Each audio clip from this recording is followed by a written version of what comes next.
Hey, good day, everybody. It has been a while since I presented a topic of interest to emergency and trauma nurses. So I'm going to end off 2024 on a good note and provide an additional lecture for the from the Trauma Geek.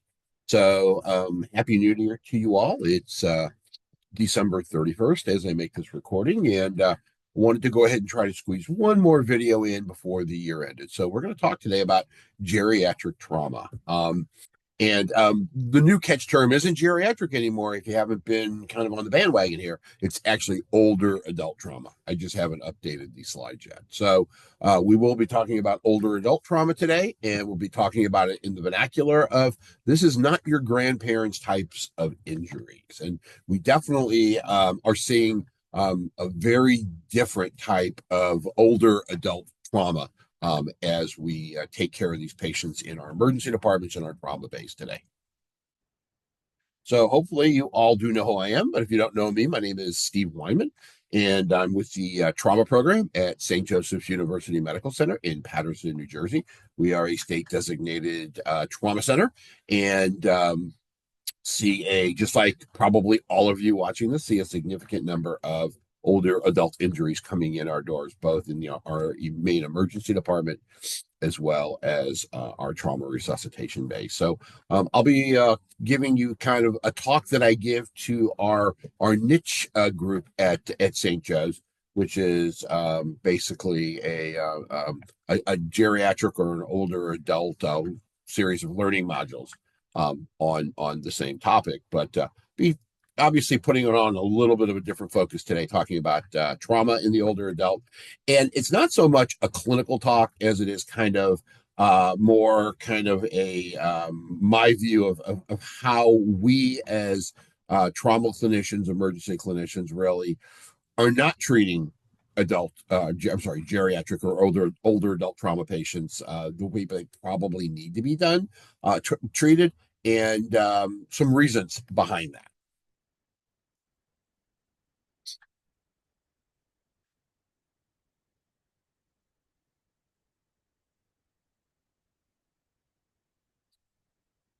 All right. So back when I started as my emergency nursing career and getting into trauma back in 1988, this is a typical trauma patient we saw. We saw a 22-year-old male patient with no past medical history. They presented to our trauma bay by EMS with multiple gunshot wounds to the abdomen. They presented hypotensive and needed massive fluid resuscitation. Remember the good old bags of crystalloid? Yeah. 5, 6 liters going in before we even thought about blood or had it available. If they survived the resuscitative effort, we got them up to the operating room where they had a laparotomy, had massive amounts of blood given, what we now call mass transfusion. Uh, Injuries were partial liver resection, splenectomy, small bowel resection for the gunshot wounds. They stayed in the trauma ICU for about 3 days. They went out to med surg for about 6 days and were discharged home. But what about today? The typical trauma patient we see coming in our trauma bay today. It's a 73-year-old male who falls 6 feet off of a ladder while cleaning his gutters. All right.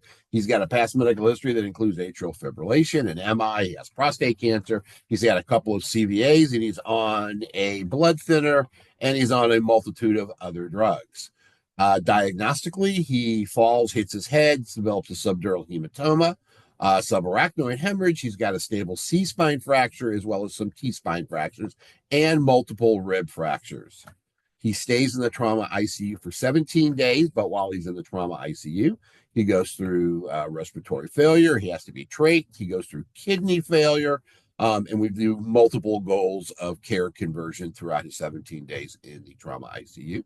He then gets downgraded to the med surg unit, where he spends another 22 days, including a complicating course of delirium, upper GI bleed, develops some decubitus ulcers, and then eventually, well over a month into after his injury, he gets discharged to a skilled nursing facility, and we don't really know what happens to him, but probably the outcome is not too terribly great. So when it comes to dealing with the older adult population, We didn't see it coming. We didn't see it coming that we were going to be facing a exponential increase in the number of older adults we were going to be treating for related to trauma. Well, hello, we were deers in the headlights. Okay, or maybe this is a buck in the headlight. But nonetheless, yeah, we saw it coming. We just didn't prepare, I think, as well as we needed to for this, what is here today, and what is only going to grow more over the next decade or so. All right. And we saw it. We looked in the literature. This is back in 1994, Images of Aging in America. It told us, hey, we got an aging population, everybody. And this aging population is pretty active, right? We looked at it in graphs that showed exponentially we were going to have an increasing number of older adult individuals living in the United States. This is a publication that came out in, do I have a date on this? I know I did. It was, I want to say, oh, it was in 1996. So again, about the same time, talking about what we need to do to kind of improve, what we need to know about the aging population.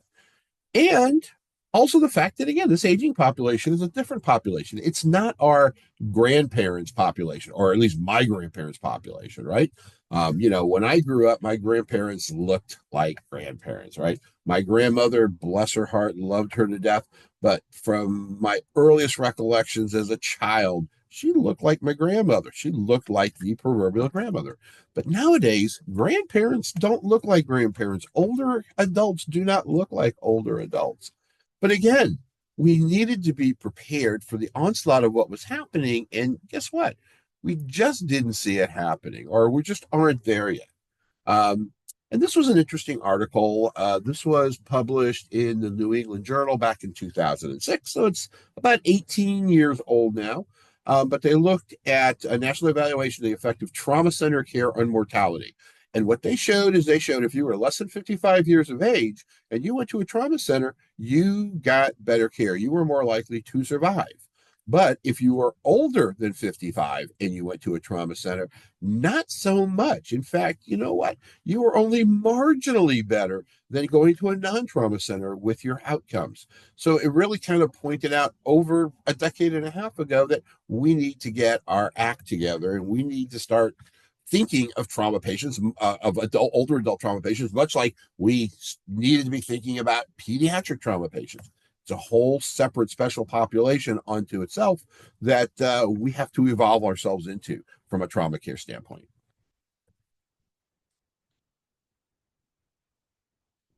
All right. So just as we always say, children are not just small adults, the same holds true for older adults. The elderly are not just old adults. And when we look at the population that is now older adults in our society, as I said earlier, they do not look like our grandparents looked, at least my grandparents growing up. Okay. Everyone you see on the bottom of the screen kind of fits the mold now of being technically an older adult in some definition of the term older adult. And we'll go over kind of the definition or the lack of consistency in defining what an older adult is. But again, very different. Just as we see in our pediatric population, we can span the spectrum of the way we look and the way we act as children. Same thing is true for the older adult. All right. So the first question that comes to mind is what constitutes a geriatric patient or an older adult? Okay. Is it age? Is it their overall health? Is it this concept called frailty? All right. Is it a matter of you're just as old as you feel, and if you feel great, go for it. If you're not, then you're old. Is it public perception, or is it a little bit of all of the above? So let's talk about age first. Okay, when it comes to age, we'll go back to what the government or what organizations out there say. And again, we're all over the place with the definition of what constitutes that geriatric patient. All right. Here in New Jersey, the Department of Health, interestingly enough, says that when you are greater than 55 years of age, you are considered to be geriatric or an older adult. But the Division of Taxation for the state of New Jersey states 65 years of age and above before you get any kind of, if you will, tax breaks for living as an older adult in the state of New Jersey. So even the state, to its own benefit, has strange definitions out there. The United Nations says 60 years of age is really kind of that proverbial transitioning age between adult and older adult. The WHO, the World Health Organization, has cited as low as 50 years of age. And that kind of makes sense when you're looking at the WHO and they're looking at, healthcare across or ages across the entire country. In underprivileged countries, as you can imagine, probably when you do get to be about 45 or 50 years of age, you have probably lived about 75, 80 years worth of living, if you will, in that time span.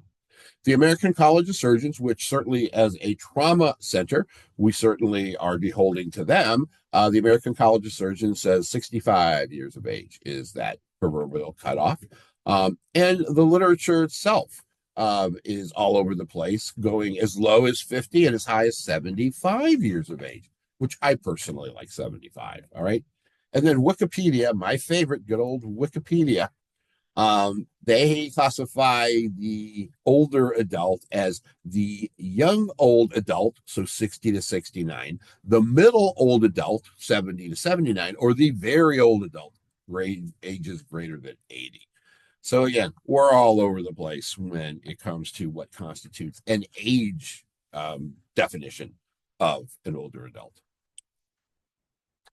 What about comorbidities and polypharmacy? Because as we get older, we do develop some illness, right? Hypertension and the cancers and heart disease and, again, multiple system organ disease. So on the whole, as an older population, we typically, by the time we're around 65 to 70 years of age, have been diagnosed with at least 3 or more different medical conditions and probably are on at least 3 or more different medications. And again, it runs a spectrum from being a little overweight or a lot overweight to diabetes now, to hypertension, cancer, heart disease, et cetera, et cetera. And because of that, and because of also mental health issues, which are certainly very prevalent, polypharmacy is as prevalent now as it ever was before. So with the comorbidities, that can certainly impact your ability to get up and get out and be healthy. And polypharmacy has its impact as well. So again, these are certainly things that we need to think about. Frailty. And the purpose of today is not to give you a lecture on frailty. There are some good lectures out there on frailty. I certainly would refer you to go to YouTube or even Google frailty in the trauma patient. I think frailty is a major, major indicator of, quote unquote, an older population or an aging population. And the recent literature really cites that when we are assessing our patients when they come into the emergency department, our trauma base, assessing the frailty of an elderly patient may be the best way to predict both the future injury likelihood. Let me get my picture out of the way here. And also a predictability of falls in these individuals. So even in my institution at St. Joe's, we are now moving toward frailty scoring for our older patients, because there is a great amount of literature out there that shows frailty might be one of these multi-indicators that probably we should hang our hat on a little bit, okay? Frailty was found and has been found in a number of studies to be more consistent as a predictor of adverse outcomes and mortality in trauma patients, and more so than even injury scoring and looking at age alone. And frailty assessment needs to be an essential component. But very few trauma centers and very few hospitals admitting older adults are consistently doing frailty scoring and frailty assessment as part of their intake data set.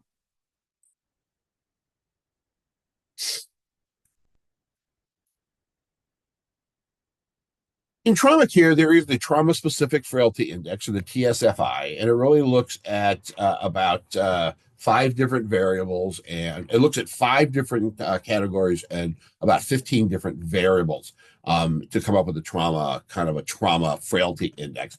And it looks at comorbidities, which we've already talked about. It looks at daily activities. How does this person go about their daily work? Particularly what's going on throughout their day. Do they need help with grooming? Do they need help doing housework? Do they need help toileting? Do they need help walking, et cetera, et cetera? And if so, how? We look at their health attitude. How do they feel about their own health?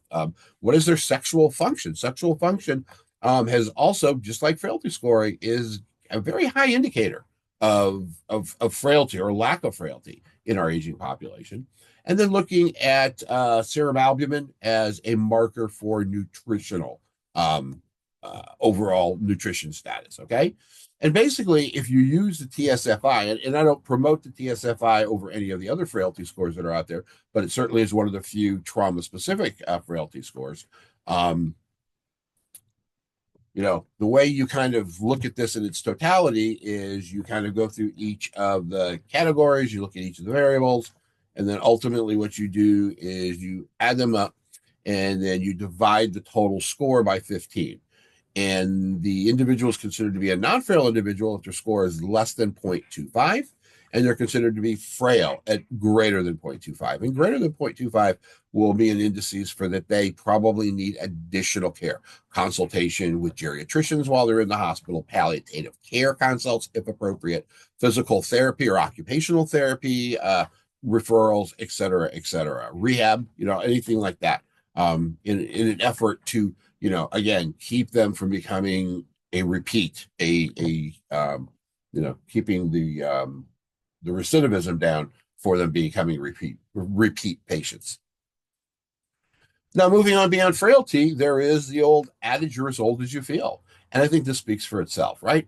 If you feel good and you're young at heart, you're likely out and about, you're likely doing great things that we see seniors doing today.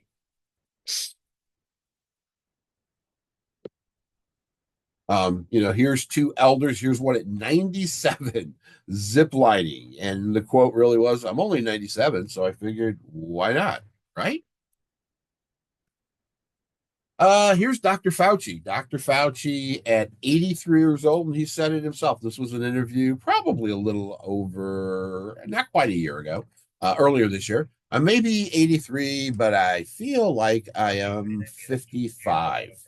And kind of says it to itself. I mean, this is a guy who's 83 years of age, not an old guy, and certainly doesn't come across as being an old guy, at least from my opinion. And he did retire, but he retired to go on to bigger and better things, if you will. So again, that being said, as old as you feel, I certainly think there's something to it. And then there's our public, and then our as healthcare professionals, our perception. This is a wordle that was done using the word ageism and kind of what pops up, and they're not the most flattering of terms when we think of old and people that are old. Okay, so most of the good stuff is really, really small, which means it wasn't picked up on very much. But we end up seeing those things that we kind of do stereotype our older population with. Being poor, being frail, slow, lonely, right?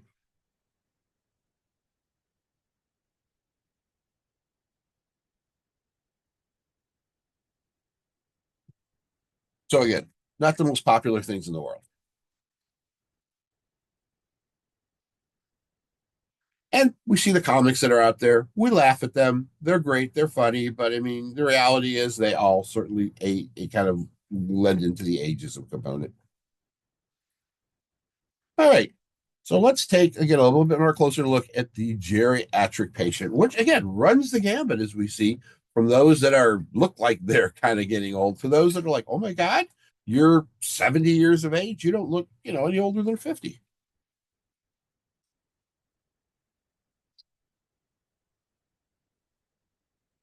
So when we look at geriatrics and trauma, we look at some common things. Okay, first of all, we know in our society today, older people are much more active than they've ever been. Okay, that being said, the number one cause of geriatric trauma remains, is, and probably always will be that fall, right? Okay, but in addition to the Jerry falls that we see sometimes endless throughout the day, we also see the geriatric patients coming in as in motor vehicle crashes where they are the driver.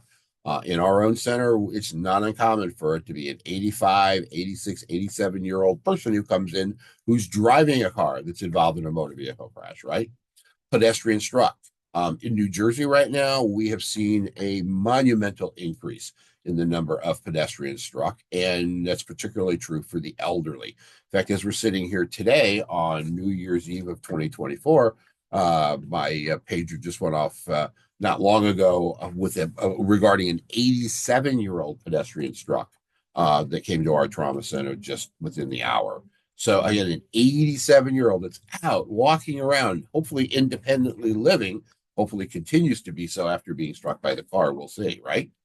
We also see a lot of outdoor specific related injuries. Again, as I showed you with the my original case presentation at the beginning of this talk, your trauma patient now is that older adult that has gotten themselves injured while they're out and about doing something outside of just a slip and fall, right? And the falls that we are seeing are much more active falls. They're falls of, going out and being on a pickleball court and tripping and falling, or tripping and falling while they're out walking in the park, or mountain climbing, or things like that, right? So again, we do see that, again, the common theme out there is the older adults and trauma are a much more active older adult in trauma. And of course, we do still see the nursing home slip and falls, the people who are in somewhat dependent living situations where they trip and fall. Absolutely. And that's unfortunately the bane of our existence as emergency and trauma clinicians is, there's very little I believe that we can really do other than like encase these people in like maybe bubble wrap in order to not see them. And this is just looking back at our own trauma database here at St. Joe's, and this was over a 2-year period between 2020 and 2022. Out of 1,443 geriatric patients, 83 of them were fall-related visits, okay? But again, getting more granular with that amount, a lot of them were also active falls. They weren't just trip and falls, falling out of bed, falling out of wheelchairs. And again, we see it time and time again. We are seeing, again, active adult related injuries, which is a very good thing, but it does create, again, issues unto itself. And, with the advent of the revised, now, not so much now revised because it's a couple of years old, the national guidelines for the field triage of injured patients, we have started to look again at and integrate kind of the elderly patient a little bit more into some of the field trauma triage criteria, okay? Particularly under EMS judgment. Again, our falls, we are now looking at low-level falls, whereas we didn't have them in the old CDC guidelines. And they are there. We do see a lot of stuff about children and child abuse related stuff, but we also see a little bit of stuff now integrated in here for older adults. Okay. And now, again, once again, we're looking at the fact that, again, an aging population that's on anticoagulants across the board, and especially those that are high resource healthcare needs. So those individuals that are older adults who have multiple comorbidities, they're the ones that when they injure themselves, they're going to be more seriously injured than the younger patients that we see. And within our institution, we actually took it one step further and we created a geriatric alert special considerations algorithm that we follow when anyone comes in, typically greater than age 65, that they've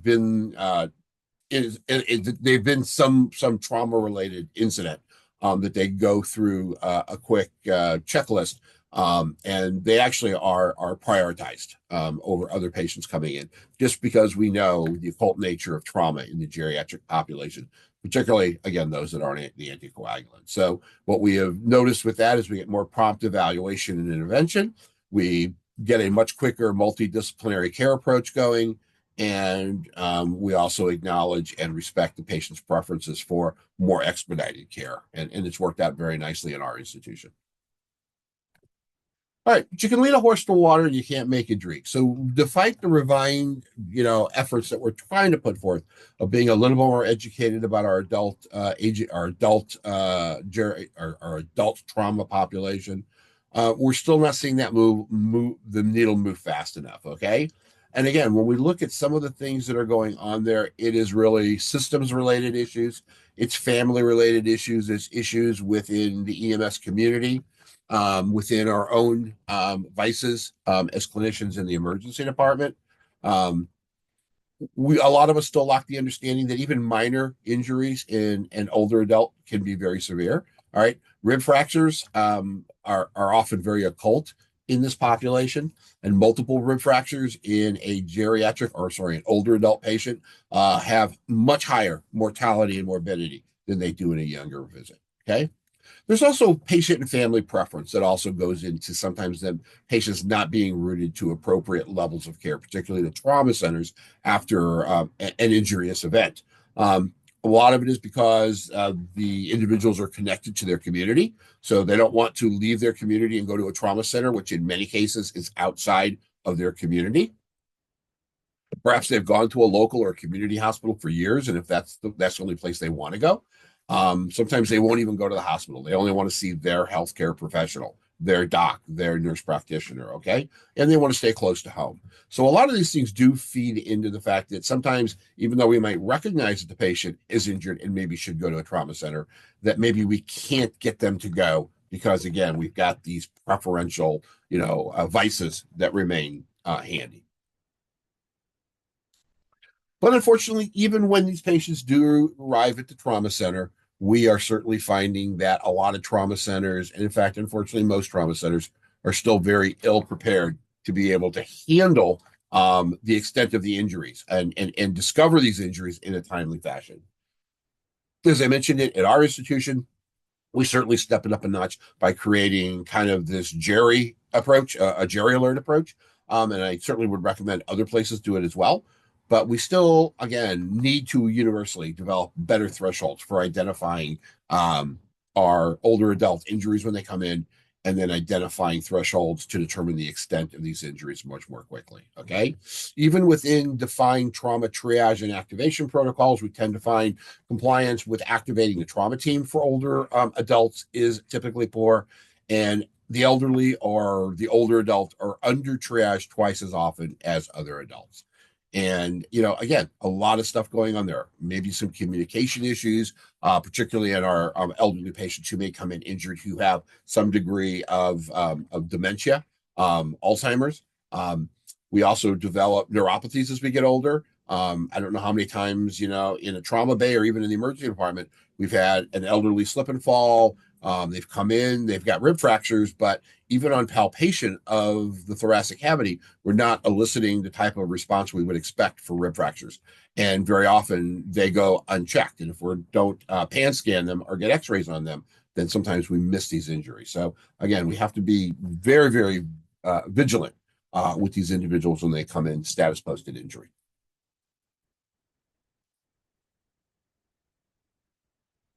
Again, conventional triage guidelines are often too soft and again, miss injuries in the geriatric population.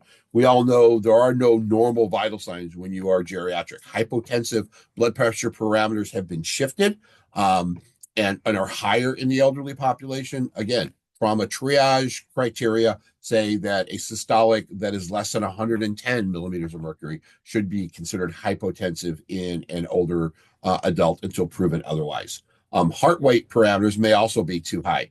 A lot of our older adults are on medications that will blunt a cardiovascular response. They're on calcium channel blockers, the all infamous beta blockers, and they may not mount a tachycardic response like our younger patients will be. So we've got to be more attuned to that. All right.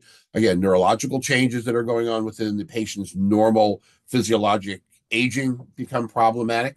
A lot less energy from their mechanism of injury is needed to cause injuries in the older adult population, and limited physiologic reserves create a higher likelihood of them decompensating with lesser injury patterns. And I've already mentioned the fact with the rib fractures. I mean, if there's a single thing that I'd love to see of everyone is that we just are vehemently on top of our trauma, of our geriatric trauma patients, not only for the head injuries and for some of the orthopedic injuries that we sequester in them, like the broken hips and the broken pelvises, but we also get in the vertebral and look and find the vertebral column injuries that are often missed, and then the rib fractures.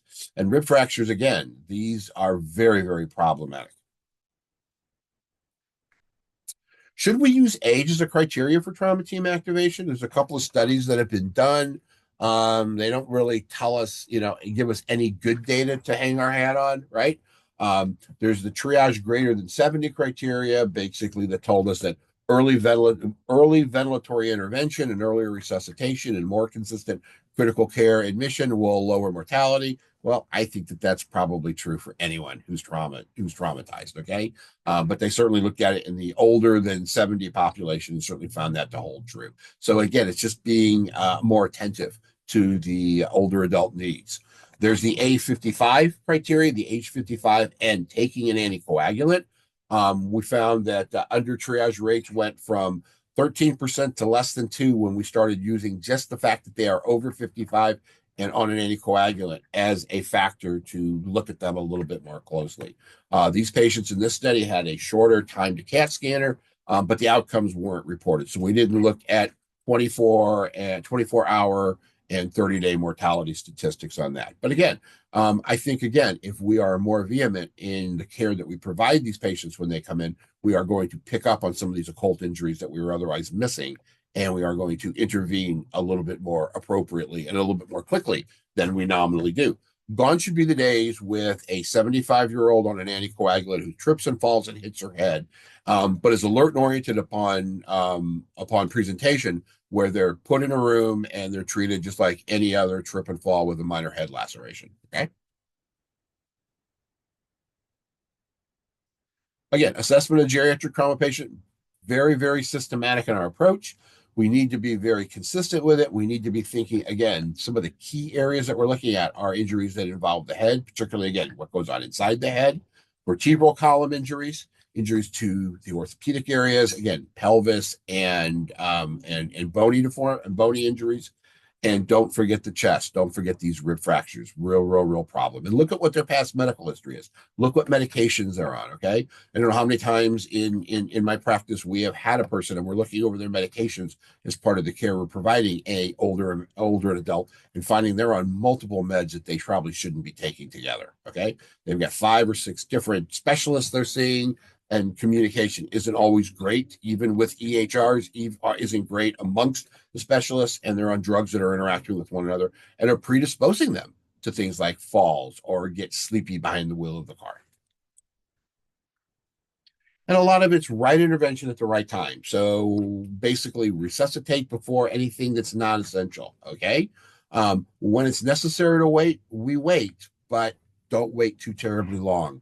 And certainly avoid prolonged interventions or operational procedures, which means kind of damage control surgery certainly reigns good as well in the older adult population as it does in our younger population.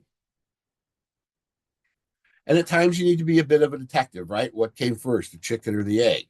Did they fall because of weakness or dizziness? Did they have a near syncopal episode, right? Do they have visual deterioration, which it predisposes them to trips and falls? Do they have hearing deterioration that maybe hasn't been caught on yet? Or maybe they're not letting people know that they've got these visual or hearing deteriorations.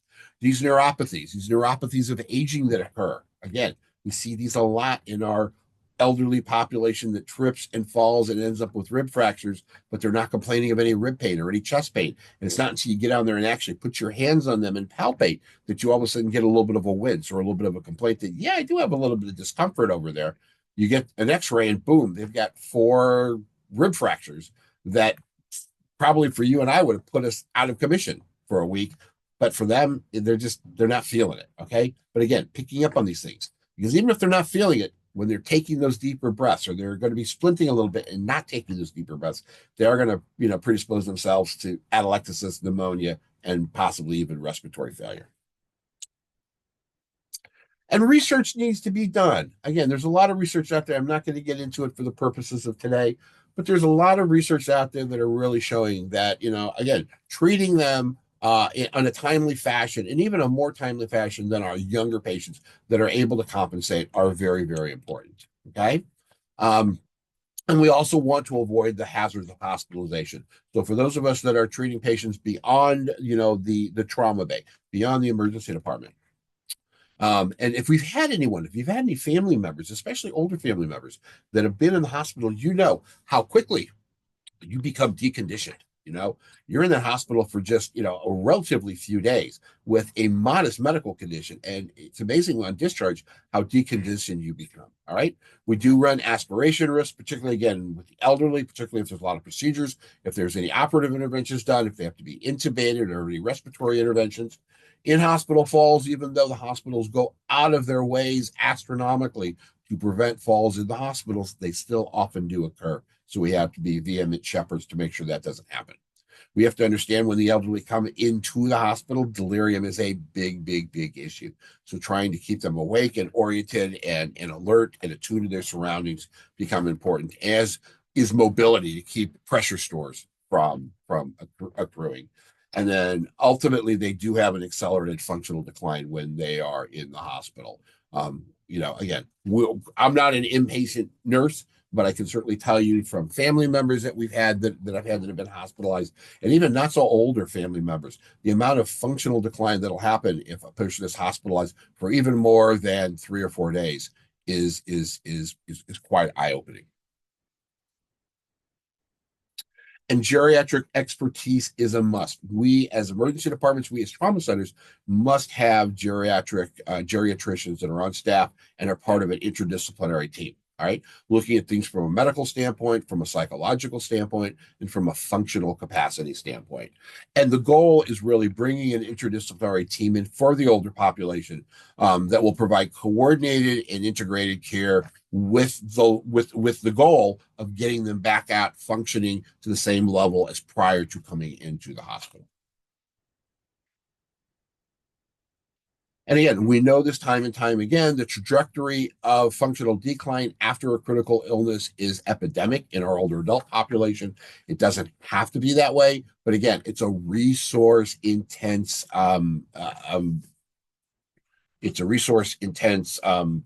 situation that we put ourselves in. And again, we as hospitals, we as particularly trauma centers, really have got to get ahead of the curve here. And we're behind it tremendously right now, but we've got to get even with the curve and ahead of the curve when it comes to having the resources.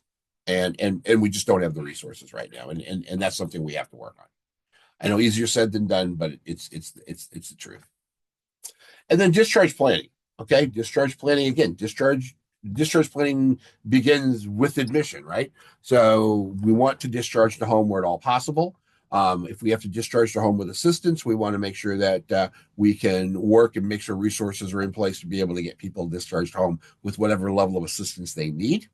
If we have to discharge to rehab or to a skilled facility, we plan on that. Or, God forbid, we have to discharge to palliative care, making sure we get our colleagues in palliative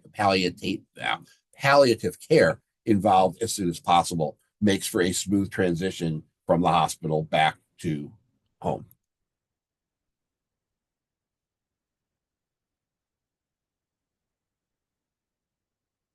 And there are some resources out there. The American College of Surgeons has put out a couple of tools. They aren't always the greatest tools in the world, unfortunately, but they do give some insight to some of the information that I've been talking about over the last 40 minutes or so.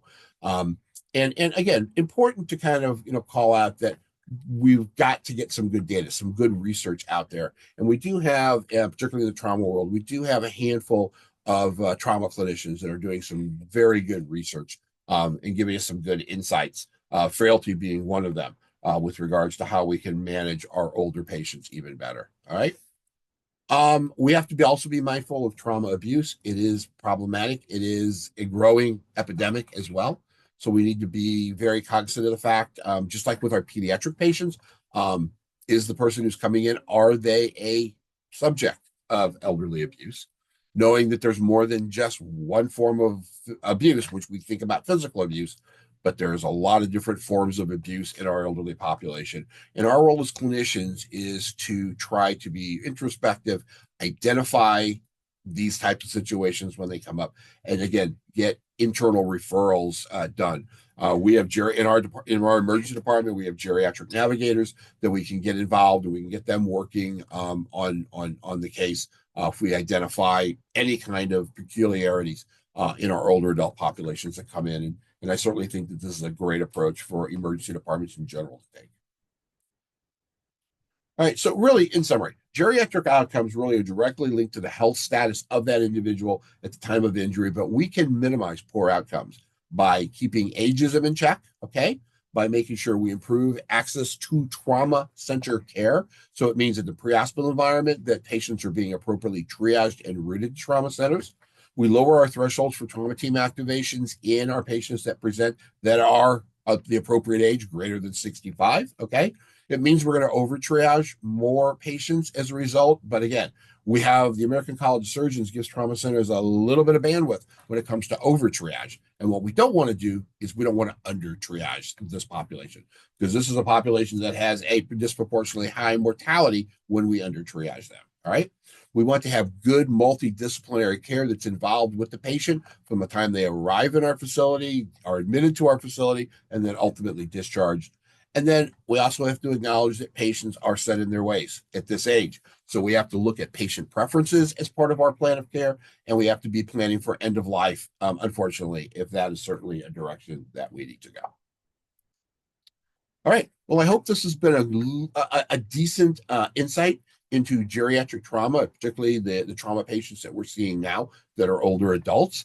This is my contact information. If you have any questions or you need anything, please, don't hesitate to reach out and, let me know kind of what your thoughts are with regards to, the care that you provide for your geriatric, older adult and aging trauma population. So again, thanks for tuning into the Trauma Geek. And as we move, Happy New Year to you all. And as we move into the new year, I hope to have even more videos out in the realm of emergency and specifically trauma care, because that is what the Trauma Geek is all about. All right. Take care for now.